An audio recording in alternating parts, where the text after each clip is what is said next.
umugwi bakorana kubona bashoboye gutegura iri higanwa bagashika kuri iri saha. Hari byinshi turabizi baciyemo hirya no hino kugira bashike mu ntara zitandukanye. Tubashimire cyane kandi tubabwire yuko ukomera kwibanga kuko sicoroshe. Mu ndirimbo bavuze ati kera baravuga ko umwigeme atari umwana, mugabo bashize amaboko hamwe kandi bakerekana ibikorwa byabo.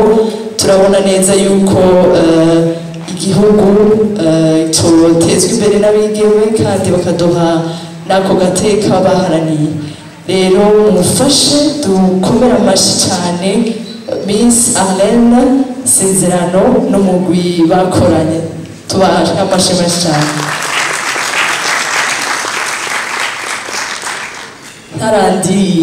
Narandiriye uyu mwumva ndiko ndavuga ngo Miss Première Dauphine yaragiriye bakwe nawe nyine gutwara iryo kamba rya Miss Première Dauphine mu higanwa rya Miss Burundi. Navuga ngo ivyo yavyatubwiye yuko azokorera Uburundi yarabishize ahabona. Ndamusabe rero nawe nyine ashike hano atwidondore. Hari bashingira batamuzi ngaha atubwire igituma yashizeho iri higanwa kandi ngira nashimire ibintu bitandukanye yashitse hano kugira ngo mfate mu mugongo. Merci beaucoup.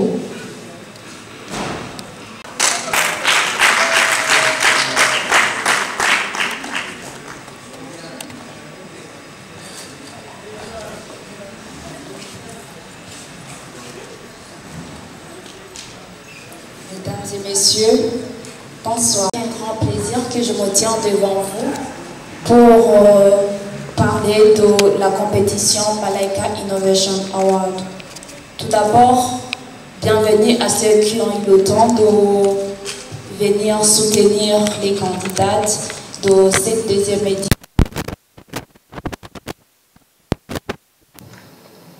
Bienvenue à vous. Donc, du coup, je m'appelle Cézerano Arlene Antoine, la Miss Première Dauphine 2022 et la directrice générale de l'entreprise CEFACO qui a pour mission de mettre en valeur l'agriculture et l'élevage dans les filles de moins de 25 ans. Alors, l'entreprise Cézerano Farming Company a créé le projet appelé Malaika Innovation Award qui a commencé depuis 2022 jusqu'à maintenant. Nous sommes à la deuxième édition. C'est sûr que ce n'était pas vraiment facile, mais on est là. Dieu merci. Alors, depuis 2022, on a déjà 232 jeunes qui s'étaient inscrits dans le concours Malaika Innovation Award. Et maintenant, on continue et on continuera à soutenir les jeunes filles qui veulent, qui ont envie, le courage de travailler. Alors, pour l'édition 2023-24, j'encourage les jeunes filles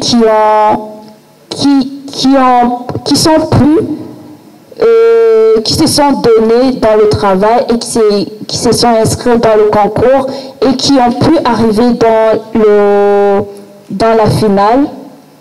Je les encourage qu'ils n'aient pas peur, qu'ils voient juste que c'est la compétition, mais pour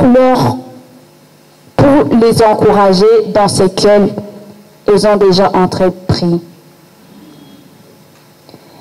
Après l'encouragement des candidates, j'aimerais accueillir la Miss Tanganyika, qui est notre invitée pour venir soutenir les candidates.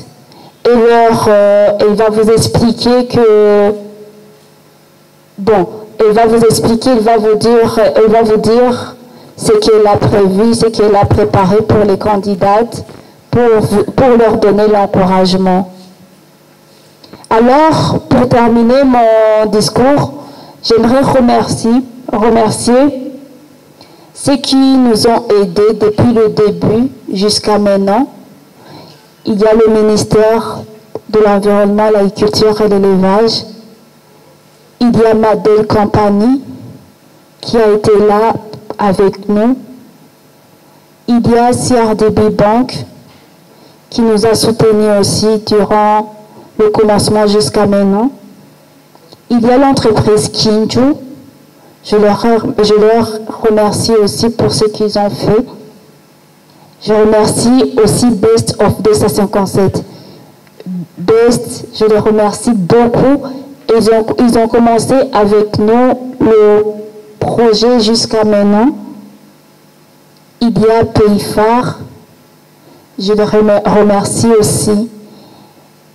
Merci à vous tous ici présents et espérons que l'édition suivante, il y aura des autres compagnies. Merci beaucoup.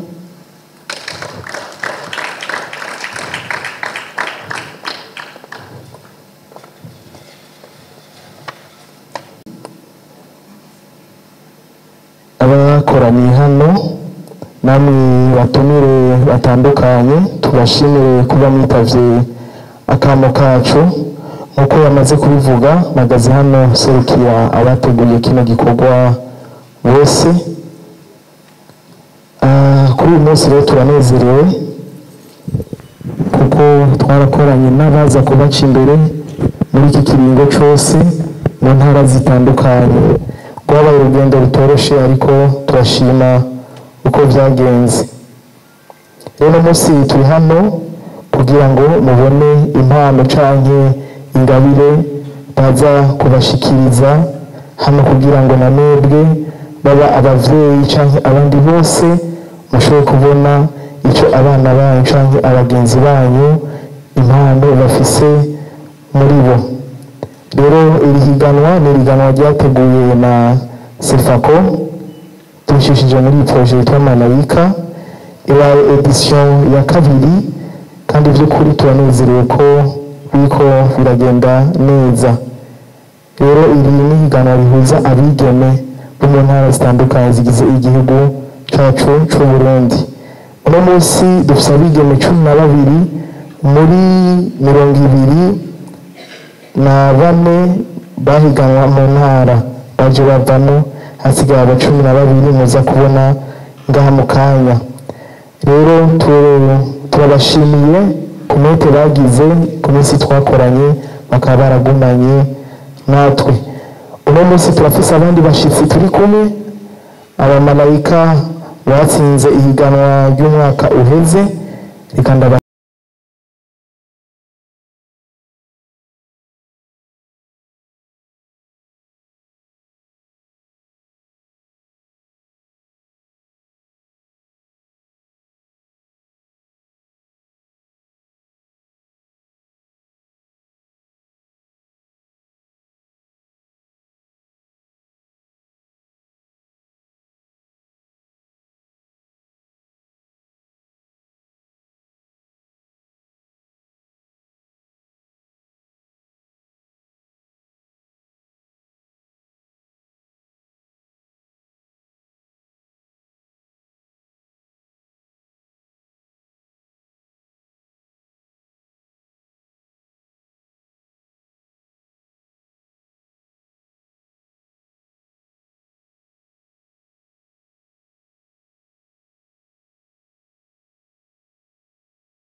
Ku mazina nitwa Kiza Marie Jose kabavuka mu ntara ya Bubanza komine Bubanza zone Bubanza umutumba wa Buhororo ya mbere nkafise imyaka 20.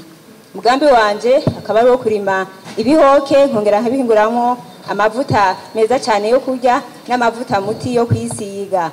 Umugambi sanzo ndaborangura mu ntara ya Bubanza n'urundi gwaruka.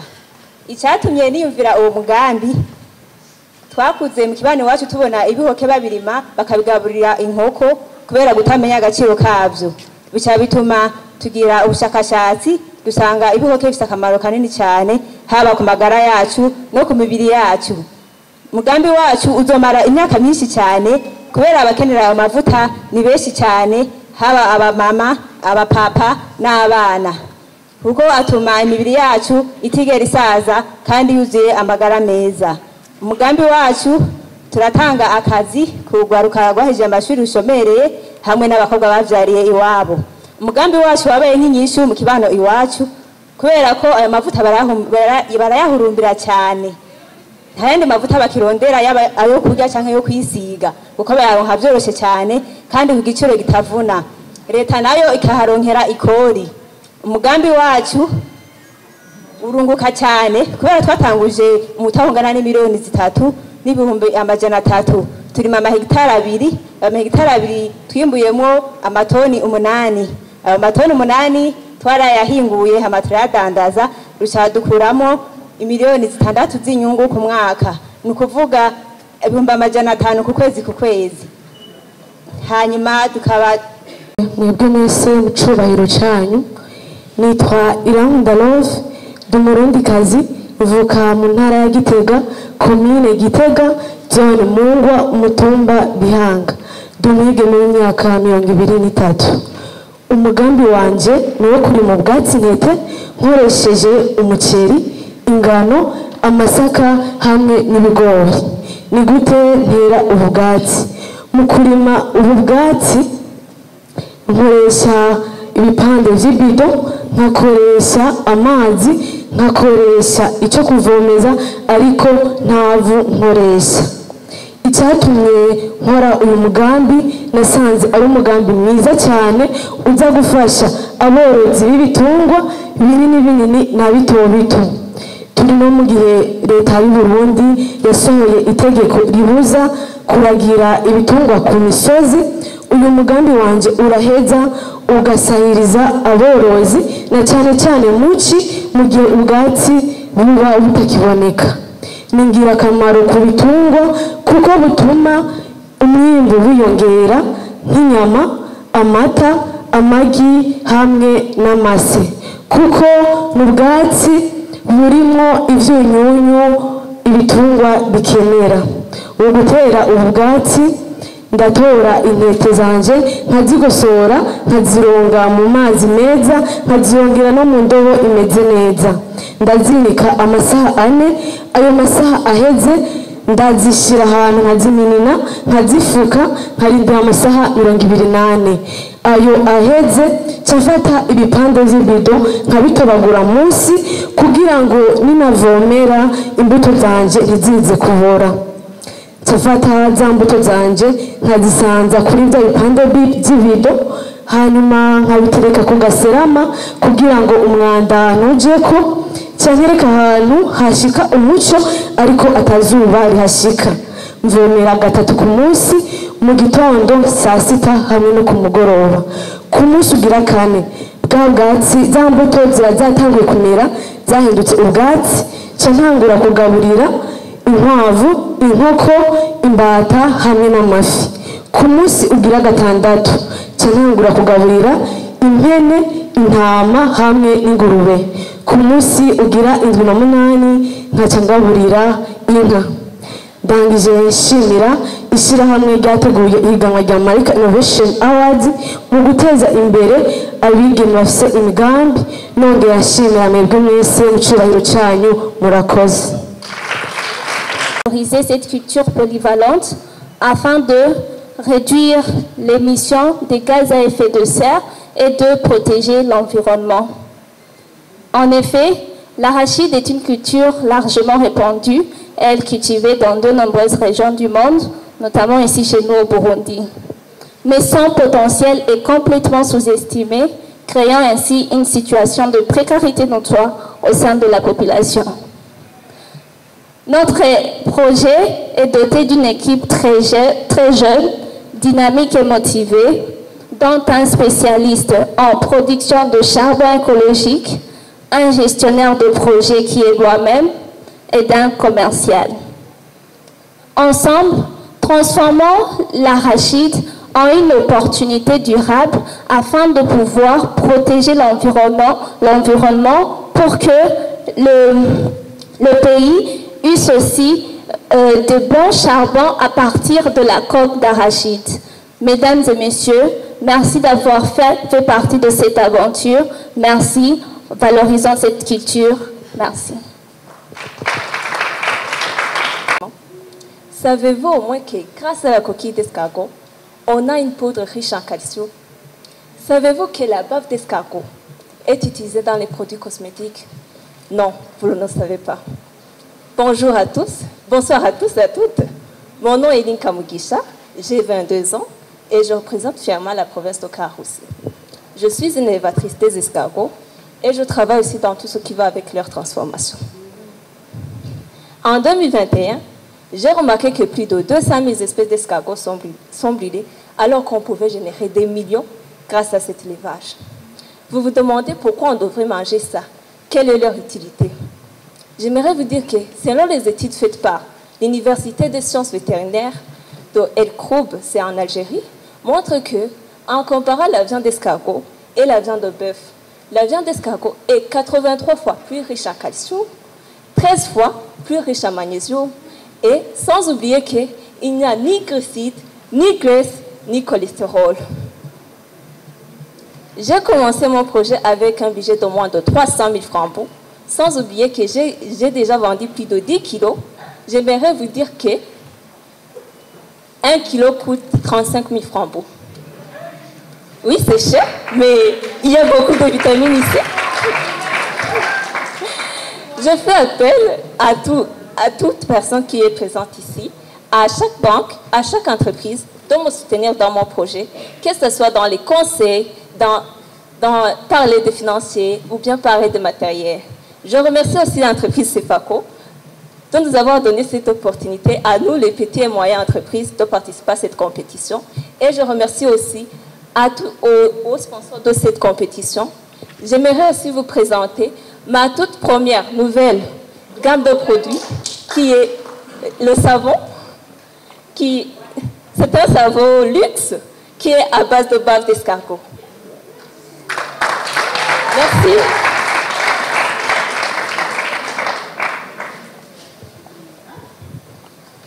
n'ubworozi bubarizwa mu gihugu cyacu. Ndabaramukije cyane, amazina yanjye nitwa Iradoza Greta, umwigeme w'imyaka 22, nkaba nserukiye intara nziza yacu ya Bubanza.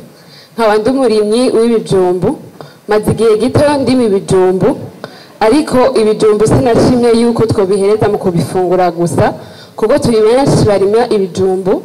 Muri ibyo bijumbu mpinguramwo ifu ishobora gufasha abantu bagendana ingwara z'igisukari, ndavuga hypoglycemie mu rurimi mvamahanga. Umugambi wanje ndawukorera Iburinga, aho ndima imetero 65 kuri 60. Ni umugambi uryoshe cyane gukora. Ntanguza umutahe umuriyoni, ariko mu mpera z'umwaka ndunguka amafaranga arenga umuriyoni. Ndabashimiye cyane mwese mwanteze amatwi, shimira n'abateguye Marake Innovation Award ariyo CEFACO. Murakoze, mugiraho muba mwubahwe.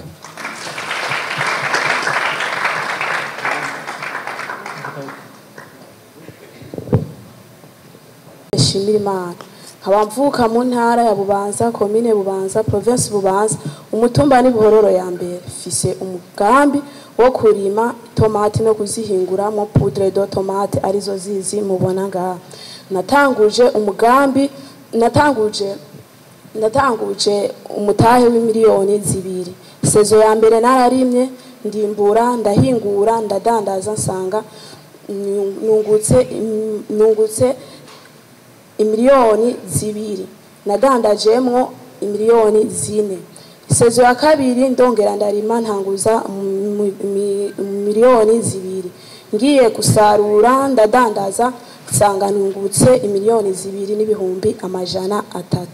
Hama akabijya kari muri izi tomati nuko kenshi iyo itomati zibaye nyinshi abarimyi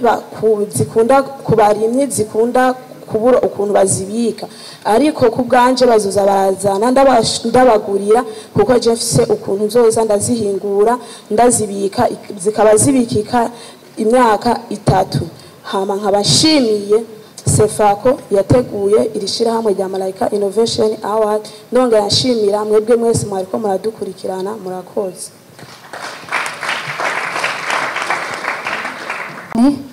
Nitwa Sandra Dukundane nk'abantu mwigeme y'imyaka 23 nk'amvuka mu ntara ya Rumonge. Umugambi wanje ni wo kurima imyumbati natanguye mu mwaka wa 2022 nk'abasanzwe ndawukorera mu ntara ya Rumonge zone Cunda.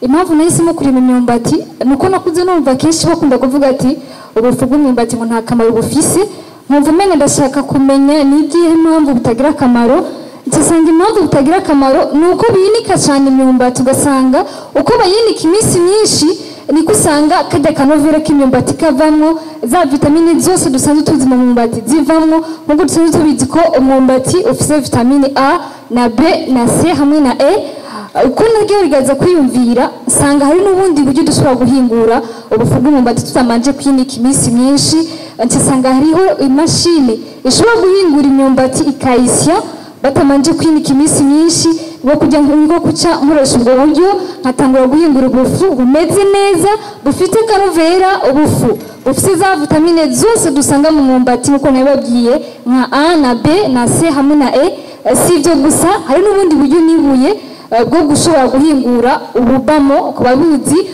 ububamo ushobora kuhingura mu kundi kuntu ntamanje guca hirya no hino iminsi myinshi nkakuramo ububamo bumeze neza cyane bufise ka kanovera bufise n'amavitamine yose dusanga mu mwumbati. Icyo nkasaba abajejwe amabanke financement ko bashobora kumfasha mu kushigikira mu kumpa impanuro mu kumpa ibikoresho na cyane cyane izo mashine iyo mashine irangora cyane kuko sindashobora kugera ku rwego rwo kwigurira imashine jewe bwanje nkongera kandi nkashimira cyane cyane abateguye no higanwa Malaika Innovation Award ndabashimira cyane abarundi barayamaze ati ngo umutwe w'umwe nibigira inama asaba ko mushigikira murakoze cyane umwe wese mu cyubahiro ciwe. Nitwa Irankunda Lydia mvuka mu ntara ya Rumonge komine Rumonge zone Rumonge umutumba Gihwanya agacimbiri Mayengwe fise imyaka 19 ndi umurimyi w'imyungu. Mbe mwari muzi ko umwungu ufise akamaro cyane mu mubiri wacu na cyane cyane ugafasha abagwayi b'igisukari. Icyatumye niyumvira uwo mugambi nuko aho mperereye muri komine yacu abenshi bagendana indwara y'igisukari. Nanje nkaba nigiye ubuganga nzi yuko imiti yabo izimvye kandi itanakunda kuboneka cyane yumvira ko ndabafashije muri ico gitegwa canje c'umwungu cyo bafasha kugabanura igisukari.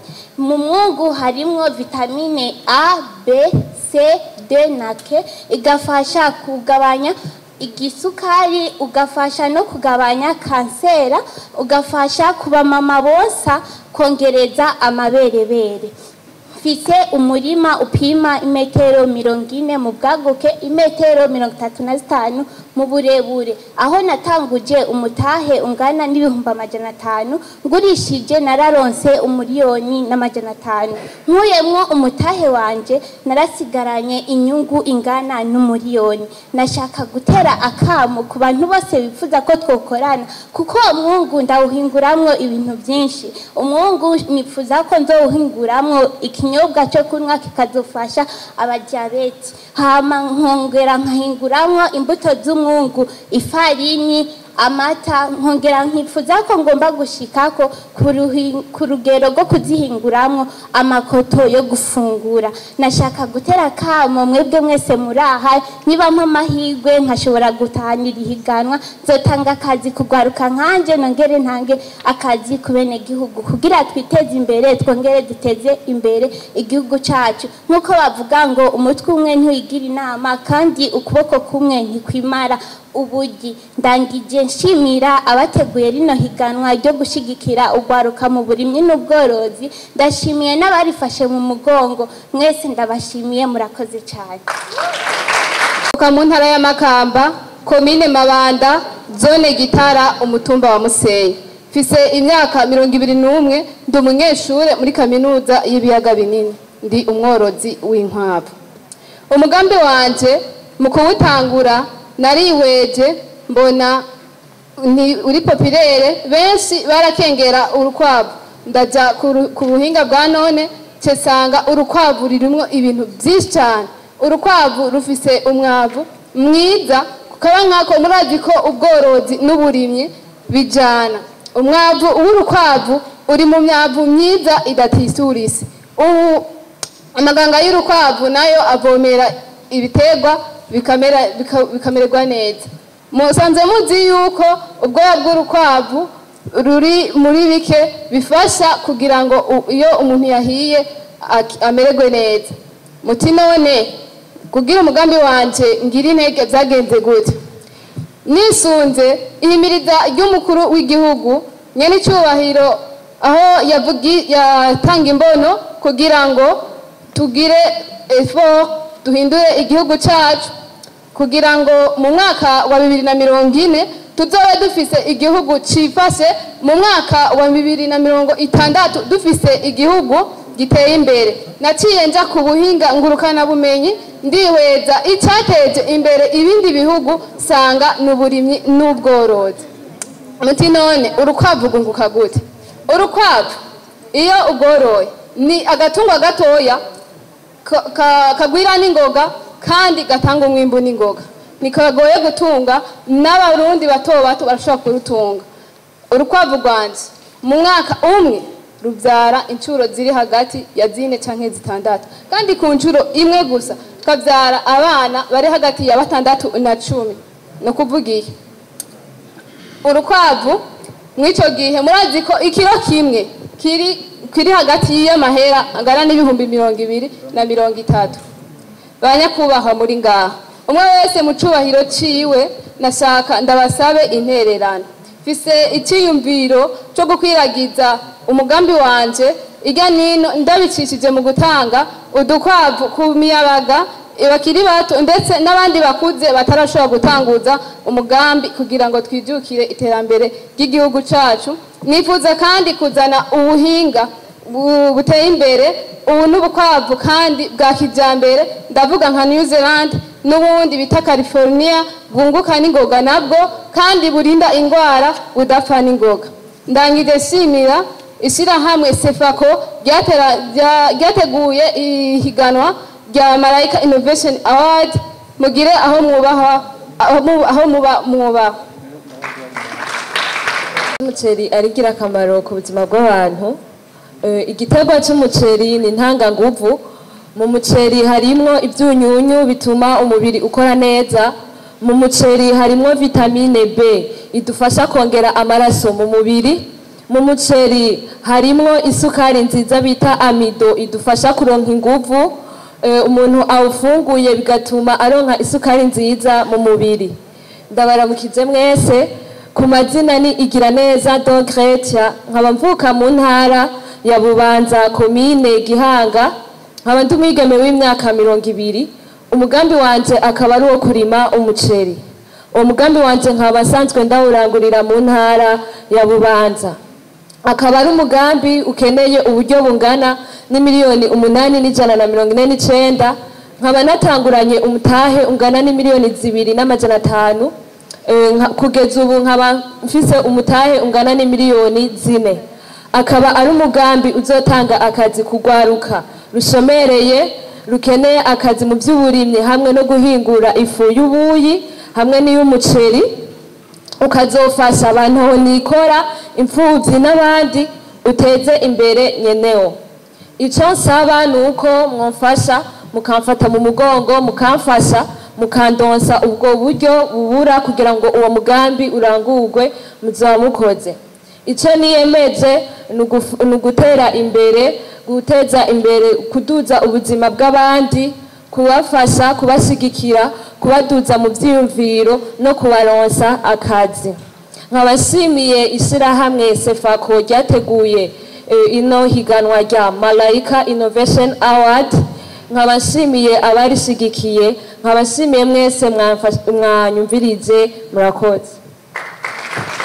ndabaramukije umwe wese mu cyubahiro ciwe. Nitwa Eva Foster Kabona, nkaba ndi umurundikazi avuka mu ntara ya Muyinga, commune Muyinga, zone Muyinga, umutumba wa Kibogoye. Nkafise imyaka 18. Umugambi wanje akaba ari uwo korora ingurube nkoresheje ubuhinga bwa kijambere bwo kwimisha ku nshinge. Umugambi wanje nasanze ari mwiza cyane kuko ufise ubumaro bwinshi kandi bwiza, nko kubyara ibibuguru byinshi kandi bifite amagara meza bishobora kubagwa ku mezi 6 bitandukanye n'ibivutse hakoresheje imfizi bishikana ibigero by'umwaka. Ingurube zirarinda indwara nyinshi kubera amagara meza ziba zifise, kandi zivutse zose ziba zifise amagara meza kandi ziba zifise nashimye gukoresha ubwo buhinga aribwo bita insemination kubera udufitiye akamaro kenshi mu Burundi bwacu kugira ngo dushobore guteza imbere ubworozi mu Burundi.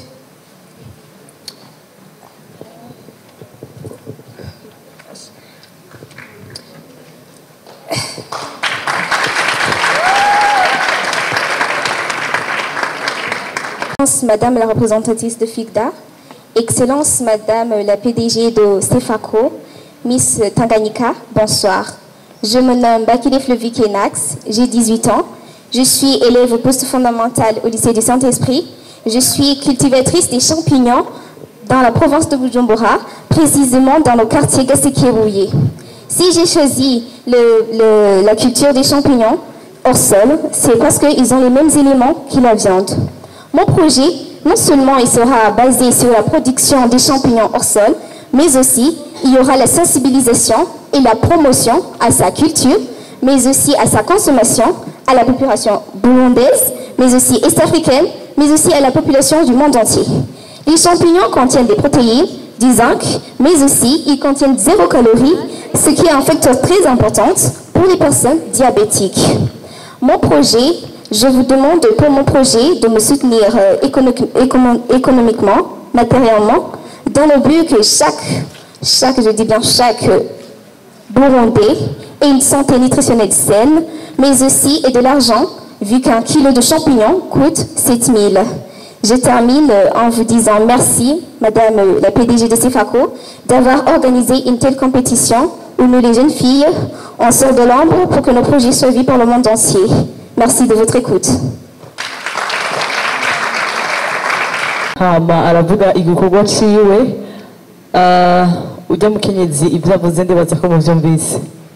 Ndibaza yuko igihe mwatangura ntimari muzi yuko muronka ibako ryo kuja muri Malayika Innovation Award, icyo cyo kuvuga ngo ikibanza cya mbere cyangwa icya kabiri cyangwa icya gatatu kizobaca intege, uzoronka amahirwe nawe azohe ngira amahirwe abandi bakenyezi, abandi bigeme bashoboye kumenya yuko muri ibyo bisata byo mu by'uburimyi cyangwa ubworozi hashobora kuvamo ubuzima, umuntu akiteza imbere kandi agateza imbere n'umuryango n'igihugu.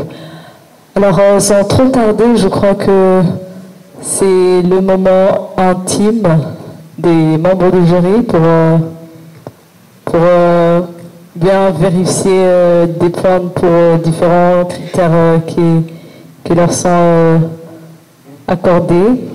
Rero tubasabe muvyagire mu bibanza hama turabahamagara kugira ngo bashobore kubabwira icavuye. Amashi menshi cyane rero kuri abigeme beza bacu DJ.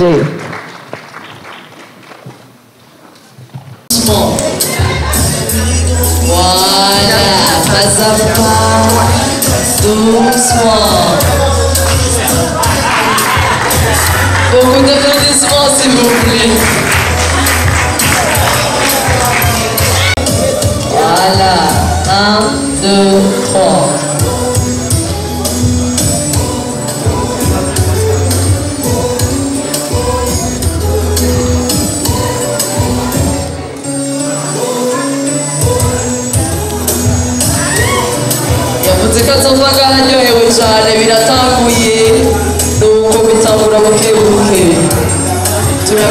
akarusha akamenya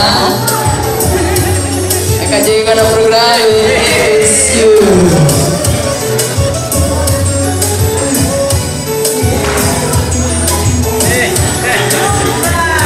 Beaucoup d'applaudissements s'il vous plaît, merci. Et aussi les membres de jury.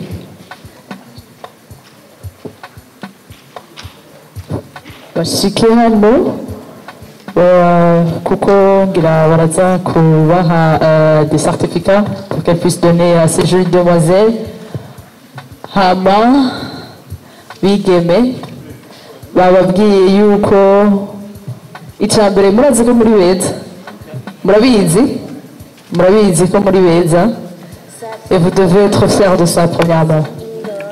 Kubona mushoboye kuza hano imbere y'abantu mukemanga kandi mukababwira yuko muri mu gisata c'uburimyi n'ubworozi, mutari seulement des jolies demoiselles pour s'asseoir dans les bureaux et attendre que les contrats soient signés, mukoresha ingufu zanyu z'amaboko yanyu hama mugakora ibikorwa bigashimwa n'abatandukanye. Tubakeze cyane, tubatera intege, que le meilleur gagne. Mu nkino imisi yose hama haba gutsindira ubugonoke butandukanye, mugabo ndibaza yuko vous allez avoir la chance d'avoir des certificats de participation naho muzoja hose bakazomenya yuko hariho igikorwa mwakoze. Rero salut Madame Arlette, je crois qu'elle aussi elle a 2-3 trucs à vous dire. Kandi, moi je vous félicite et je vous décourage à toutes et bonne continuation à vos projets. Ndibaza yuko muzozana ngira ibizova mu byo mwakoze hama qu'on puisse goûter à ça, si none.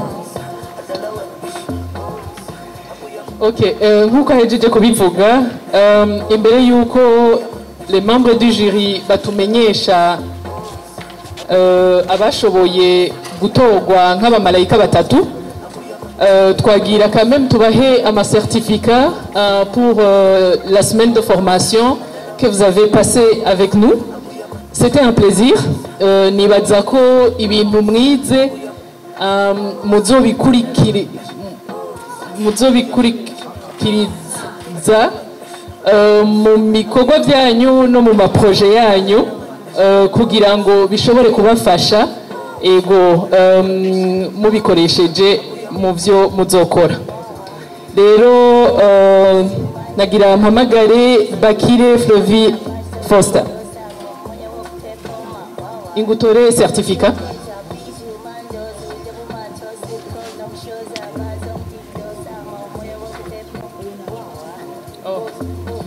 Limite.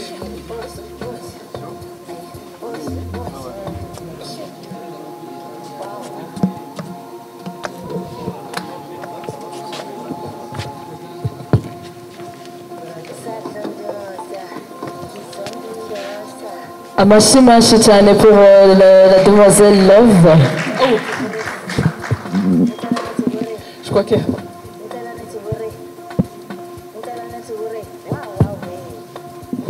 Chimirimana Jeannette.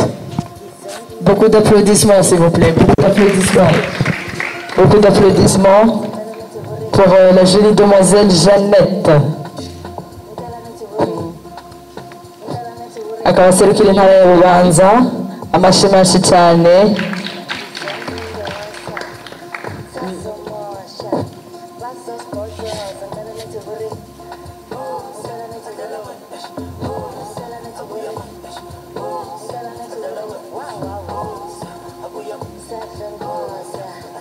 Irangunda Love. Amashyi menshi pour la jolie demoiselle Irangunda Love aserukira intara ya Gitega.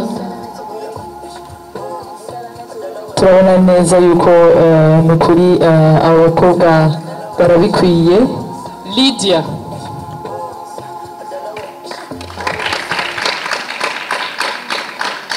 Amashyi menshi cyane, amashyi tumwongera amashyi aserukira intara ya Rumonge.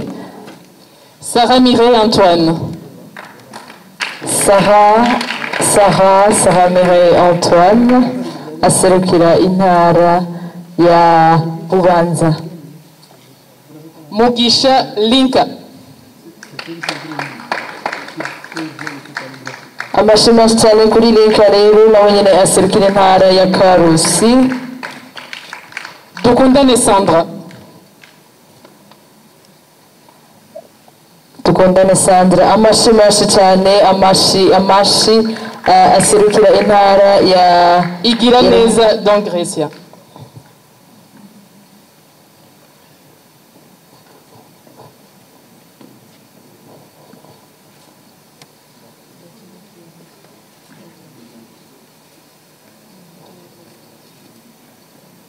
Chisa Marie-Josée.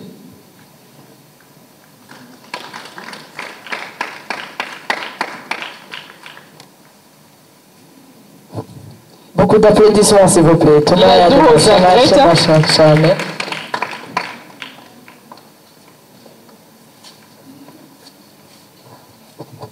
Kaneza Cynthia.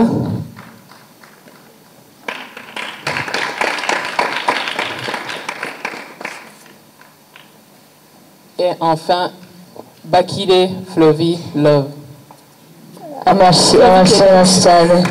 Pardon.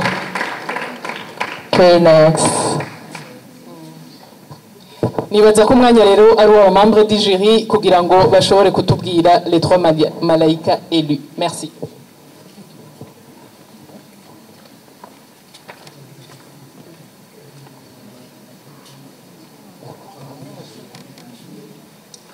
Alors bonsoir. Ça a été un peu difficile pour nous parce que comme vous l'avez déjà vu, ils ont des projets, c'est waouh.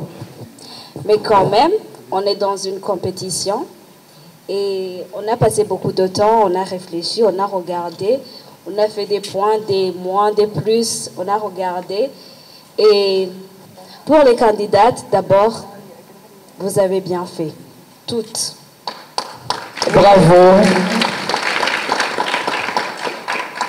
Ibyo tuza kuvugira ngaha ntibibe impacté parce que n'amanota après tout.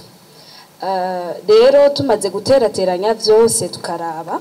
Bien sûr, on a regardé surtout les critères. Les critères naho ku bataho babari bazidi. Il s'agissait d'abord de regarder les feedbacks qu'elles ont eu par rapport aux posts qu'elles ont fait en ligne, les j'aime que vous avez reçus pour vos vidéos. Et deuxièmement, il s'agissait de voir le côté production sur terrain. Comme vous le savez déjà, qu'est-ce qu'elles ont? Donc, on a coté ça aussi. La troisième des choses, c'était le comportement pendant la formation. Cela veut dire, n'est-ce pas? Mais elles ont été bien cotées. La quatrième des choses était la présentation, ici. La cinquième était l'impact de leur projet. La sixième des choses, c'était la démarche que vous avez faite, ici devant, pendant tous les défilés que vous avez faits. La septième des choses, c'était le sourire. Comment vous souriez au public. Et la huitième des choses, c'était votre poster. Comment vous vous tenez devant tout le monde. Parce que, comme on vous l'a déjà dit, vous allez représenter le Malaika Innovation Award. Donc, on regardait vraiment votre poster. Et la neuvième des choses, il s'agissait des remerciements que vous faites. Parce que vous devez remercier tout le monde. Donc, après tout ça, on a calculé, on a vu que la troisième place va revenir. La troisième place, elle va revenir à Love.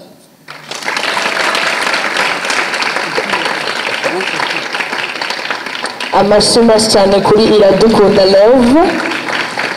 Iradukunda Love agize ibakwe ryo kutahana ibahasha y'amafaranga angana ibihumbi amajana atatu z'amarundi. Twizere yuko bizamufasha mu gikorwa arimo. Amashimwe cyane, amashimwe s'il vous plaît. Pour la deuxième, ça a été un peu difficile, mais quand même, je pense que vous aussi, elle le doit. C'est K-Nax.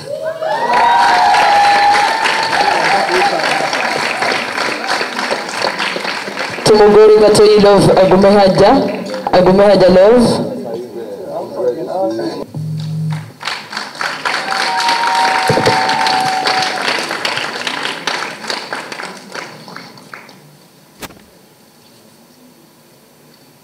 Alors, voilà le moment tant attendu.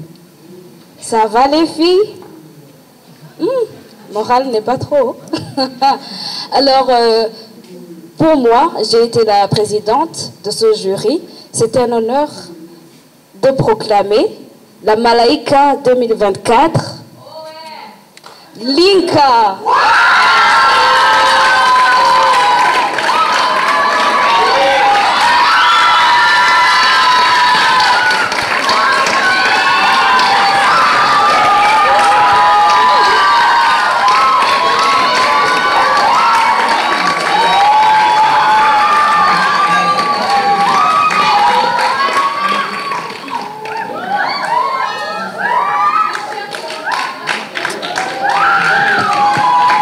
Amashami cyane akaba agira ibibako byo gutahana ibasha ririmo umuriyoni